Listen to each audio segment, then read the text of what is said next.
those moments when a thought or desire appears out of nowhere, especially when you're tired, stressed, or alone? It seems small in the moment, but it grows fast. Lust doesn't always enter your life loudly. It enters quietly, slowly, and through small openings. And if you don't recognize these signs early, this negative spirit can take over your mind and weaken your spirit before you even realize what is happening. Today, we will look at 4 clear signs this influence is entering your life quietly. And the last sign is the one that traps the most people without them even noticing. Sign 1. It starts with small thoughts that feel harmless. One of the quietest ways a negative spirit of lust enters your life is through thoughts that look harmless. It never begins with big temptation. It starts with something small, a memory, an image, a random idea, or a short moment of curiosity. You don't take it seriously because it feels like just a thought. But what looks small can grow into something much bigger. These thoughts often come when you are relaxed, lonely, or emotionally tired. You may be scrolling on your phone, watching a show, or thinking about something from your past. You may tell yourself, it's okay, it's only once, or this isn't a big deal. That's exactly what makes this dangerous. A negative spirit always enters in a soft and quiet way so you don't fight it. This influence tries to convince you that a small thought won't hurt your spirit. But every thought you entertain becomes a doorway. Every doorway you open becomes a habit, and every habit becomes a chain.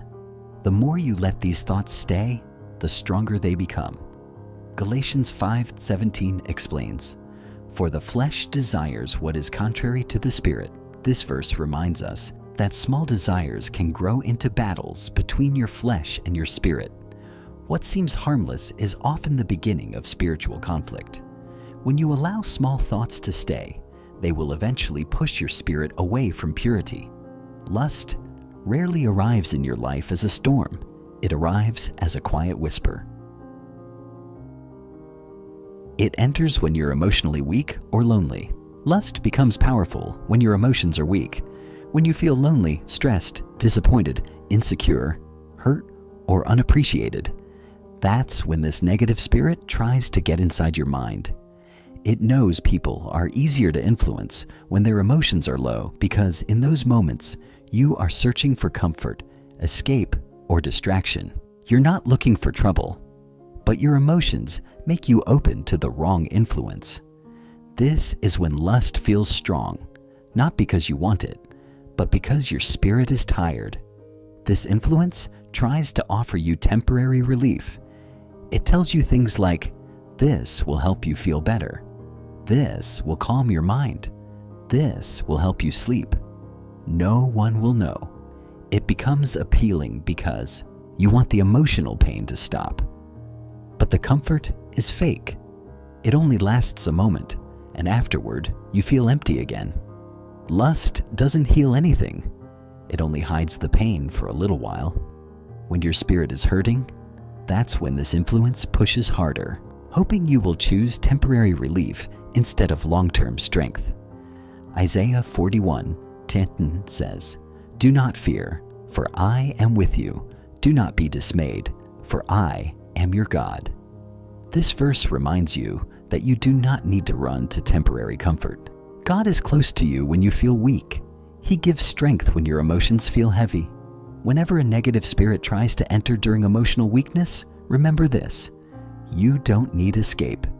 You need God's presence. It grows through quiet attachments. Another quiet doorway is attachment. Lust doesn't always begin with physical desire. Many times, it begins with emotional attachment or mental connection. You become attached to a person, a memory, a feeling, a show, or a habit. Something becomes familiar, and when something feels familiar, it becomes harder to let go. Lust uses attachment because attachment lowers your guard.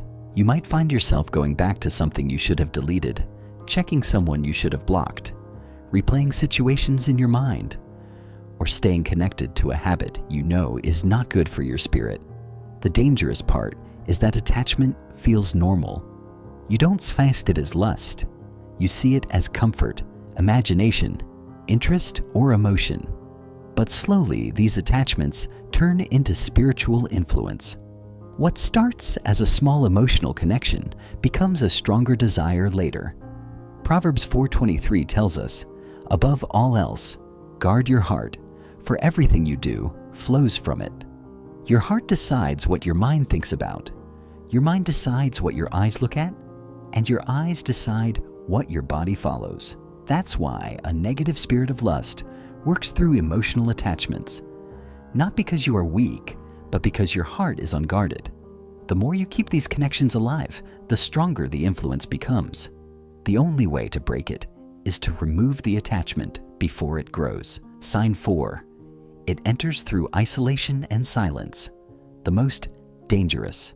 This is the most dangerous doorway of all. Isolation.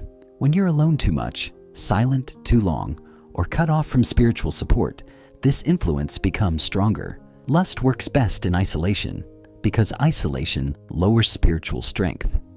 When you're alone with your thoughts, it becomes easier to fall into temptation, easier to hide habits, and easier to delay prayer, worship, or Bible reading.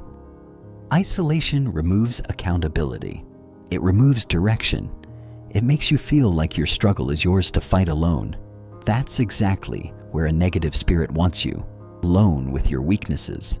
When you stay isolated, your spirit loses energy. You feel disconnected from God. You feel guilty, ashamed, or spiritually cold. Then temptation becomes stronger. Desire becomes louder. The battle becomes heavier. This is why isolation is the most dangerous of all 4 signs, because it slowly takes your spiritual strength away without you noticing it. You stop talking to people. You stop praying regularly. You stop fighting the battle. And slowly, lust becomes a habit that feels impossible to break. Ecclesiastes 4:12 reminds us, "Though one may be overpowered, 2 can defend themselves." You cannot overcome lust alone. You need God. You need strength, and sometimes you need the support of the right people. Isolation makes you spiritually weak, but connection makes you spiritually strong. If you saw yourself in any of these signs, don't feel ashamed. This message isn't here to judge you. It's here to wake you up. Lust enters quietly, but God exposes it loudly. He shows you the signs because He wants to protect your heart, your purity, your future, and your calling. You are not stuck. You are not defeated. You are not too far gone. Your spirit is stronger than your struggle, and God is stronger than anything trying to influence your life. This is your moment to rise, to break the quiet influence, and to get your purity and peace back. If this message spoke to you, type Amen in the comments. Your freedom begins today.